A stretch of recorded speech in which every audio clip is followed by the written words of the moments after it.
Hi, my name is Ryan Brown. I'm with Brown Design Group in Los Angeles, and today I'd like to show you one of my favorite projects. It's actually my own home here in the Hollywood Hills. Come on in, let's take a look.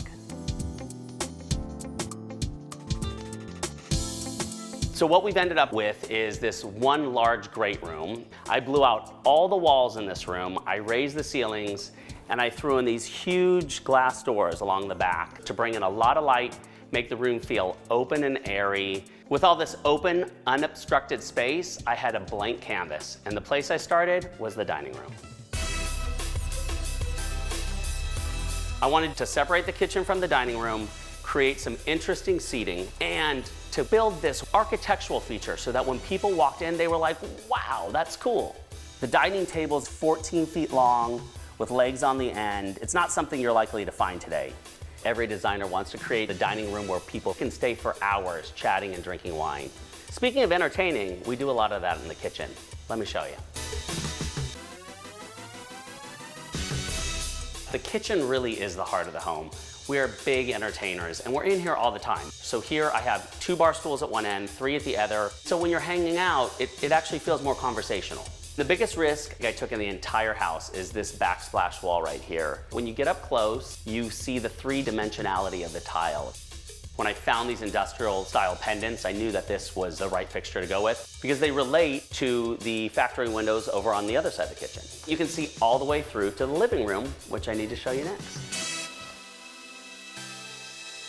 The living room for me needs to be a really nice, warm, inviting place. The rug is just really nice and plush. The sofa is all down, so it's actually really comfortable.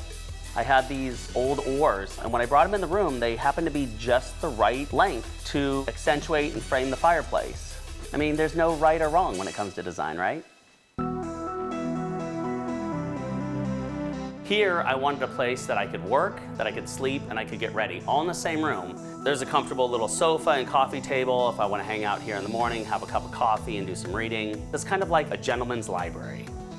When you get to the master bedroom, you can't help but think, I finally found my sanctuary. My goal in this space was to create an area that was really minimal, serene, calm. And in the mornings, I love waking up to this fantastic view and private courtyard. Adjacent to the master bedroom is the bathroom. So in here, I really played around using black, white, and gray colors. Found some really interesting light fixtures for the vanity. The master closet is really one of my favorite rooms in the house. It made sense to take the cabinetry all the way around the room on 3 sides to maximize the storage. Overall, my goal in designing the house was to create this mid-century modern meets ranch meets industrial loft. I know it seems like a bunch of crazy different styles, but somehow it works. Thanks for coming along for the tour with me. I hope you enjoyed it, and also hope you got some cool little ideas to take along with you for your next project. Thanks for watching. Like what you see on the show? Well, be sure to subscribe to our channel. We have so many more beautiful homes to share.